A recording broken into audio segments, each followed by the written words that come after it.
स्वागत है आप सभी का हमारे क्रिकेट के सबसे बड़े और सबसे बेबाक मंच पर। दोस्तों, भारत और इंग्लैंड के बीच खेला गया पहला T20 मुकाबला एक ऐसे अजीब और रोमांचक मोड़ पर जाकर छूटा जिसने फैंस को निराश भी किया और हैरान भी।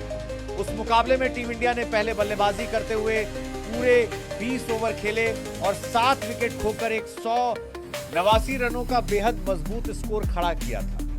लेकिन भारतीय पारी खत्म होने के बाद मौसम ने ऐसा करवट बदला कि चेस्टर ले स्ट्रीट में भयंकर बारिश शुरू हो गई, जिसकी वजह से इंग्लैंड की टीम एक भी गेंद नहीं खेल सकी और आखिरकार मैच को बिना किसी नतीजे के रद्द घोषित करना पड़ा। भले ही इस मैच का कोई रिजल्ट नहीं निकला, लेकिन भारतीय बल्लेबाजों ने इंग्लैंड के गेंदबाजों की जमकर धुनाई। अब पहला मैच बेनतीजा रहने के बाद एमिरेट्स, ओल्ड ट्रैफर्ड, मैनचेस्टर के मैदान पर होने वाला यह दूसरा T20 मुकाबला इस 5 मैचों की बड़ी सीरीज का सबसे अहम मोड़ बन चुका है। चूंकि 5 मैचों की सीरीज का पहला मैच धुल चुका है, इसलिए दोनों ही टीमें इस दूसरे मुकाबले को जीतकर सीरीज में 1-0 की बढ़त बनाने के लिए अपनी पूरी जान झोंकने वाली है।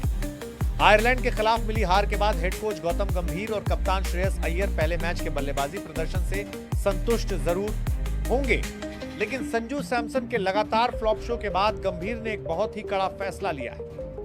दूसरे T20 मुकाबले के लिए संजू सैमसन को ओपनिंग से हटाकर टीम की प्लेइंग 11 में कुछ ऐसे हैरान करने वाले बड़े बदलाव कर दिए गए हैं जो मैनचेस्टर के मैदान पर इंग्लैंड का सुपड़ा साफ करने के लिए काफी है। चलिए दोस्तों, इस महामुकाबले की प्लेइंग 11 पर नजर डालने से पहले हम बात करते हैं एमिरेट्स, ओल्ड ट्रैफर्ड, मैनचेस्टर के इस ऐतिहासिक मैदान की पिच रिपोर्ट और वेन्यू रिकॉर्ड्स के बारे में, क्योंकि इस पिच का मिजाज समझे बिना आप मैच का अंदाजा बिल्कुल नहीं लगा सकते।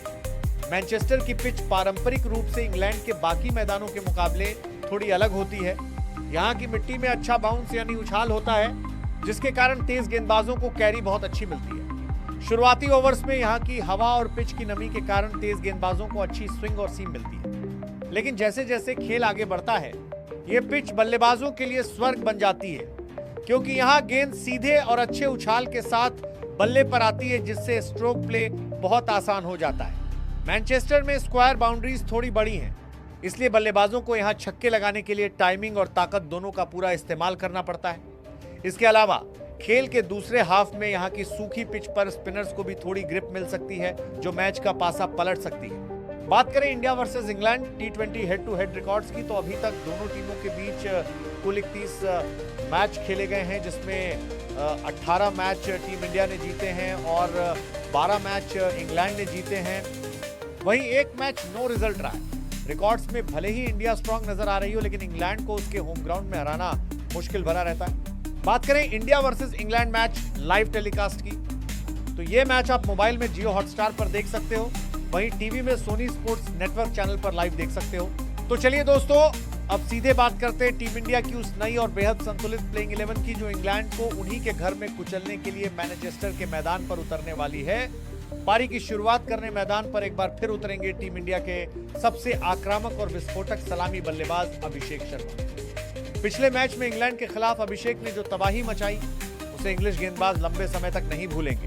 उन्होंने महज 24 गेंदों में 245 से ज्यादा के स्ट्राइक रेट से 59 रन कूटकर भारत को एक आतिशी शुरुआत दिलाई थी। अगर हम अभिषेक शर्मा के T20 अंतर्राष्ट्रीय करियर के रिकॉर्ड की बात करें, तो उन्होंने अब तक 48 पारियों में 33 की औसत और एक 190.47 के खतरनाक स्ट्राइक रेट से कुल 146 रन बनाए हैं। अभिषेक शर्मा की सबसे बड़ी ताकत पावर प्ले का पूरा इस्तेमाल करना और स्पिन गेंदबाजों के खिलाफ पहली ही गेंद से आक्रामक रुख अपनाना है। लेकिन जब तेज गेंदबाजों की गेंद हवा में बहुत ज्यादा स्विंग हो रही होती है, तो शुरुआत में उनका फुटवर्क थोड़ा कमजोर नजर आता है, जहां इंग्लैंड के गेंदबाज उन्हें फंसाने की कोशिश करेंगे। अभिषेक शर्मा का साथ देने के लिए दूसरे सलामी बल्लेबाज के रूप में मैदान पर उतरेंगे महज 15 साल के युवा सनसनी वैभव सूर्यवंशी, जिन्हें पिछले मैच में फ्लॉप रहे संजू सैमसन की जगह इस बार ओपनिंग की बड़ी जिम्मेदारी सौंपी गई है। संजू सैमसन को पिछले मैच में मौका मिला था, लेकिन वह 7 गेंदों में सिर्फ 1 रन बनाकर साकिब महमूद का शिकार हो गए, जिसके बाद गंभीर ने यह बड़ा कदम उठाया। वैभव सूर्यवंशी ने आईपीएल के इस सीजन में दुनिया के बड़े बड़े गेंदबाजों के पसीने छुड़ाते हुए सबसे ज्यादा रन बनाए थे और ऑरेंज कैप अपने नाम की थी। वैभव की सबसे बड़ी ताकत उनकी गजब की निडरता और कमाल की टाइमिंग है। वह तेज गेंदबाजों की रफ्तार से बिल्कुल नहीं डरते और उनकी गेंद की गति का इस्तेमाल करके मैदान के चारों तरफ रचनात्मक शॉट्स खेलने की अद्भुत क्षमता रखते हैं। लेकिन स्पिन गेंदबाजों के खिलाफ बीच के ओवरों में सिंगल डबल चुराना उनकी कमजोरी मानी जाती है। तीसरे नंबर पर बल्लेबाजी की जिम्मेदारी संभालने के लिए टीम इंडिया में एक बहुत बड़ा और बेहद अनुभवी बदलाव किया गया है और मैदान पर वापसी हो रही है केएल राहुल की। पहले मैच में ईशान किशन नंबर 3 पर बिना खाता खोले 0 पर रनआउट हो गए थे, जिसके बाद गंभीर ने मिडिल ऑर्डर को मजबूती देने के लिए केएल राहुल को वापस बुलाया। केएल राहुल के टी20 अंतरराष्ट्रीय करियर का रिकॉर्ड बेहद विशाल और शानदार रहा है।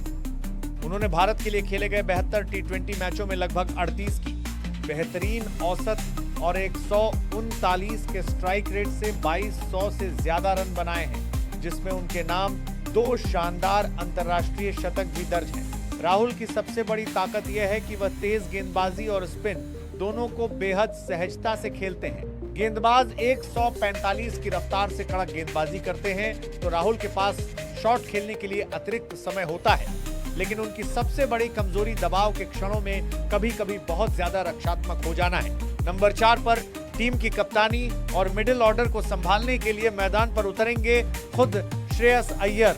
श्रेयस अय्यर ने पिछले मैच में शानदार वापसी करते हुए 47 गेंदों में 6 चौकों और 1 छक्के की मदद से 68 रनों की लाजवाब पारी खेली और आलोचकों का मुंह पूरी तरह से बंद कर दिया। श्रेयस अय्यर के टी20 अंतरराष्ट्रीय रिकॉर्ड की बात करें तो उन्होंने 54 मैचों में 30 की औसत और 135 के स्ट्राइक रेट से 1185 रन बनाए हैं। श्रेयस अय्यर की सबसे बड़ी ताकत बीच के ओवरों में स्पिन गेंदबाजों के खिलाफ काउंटर अटैक करना है।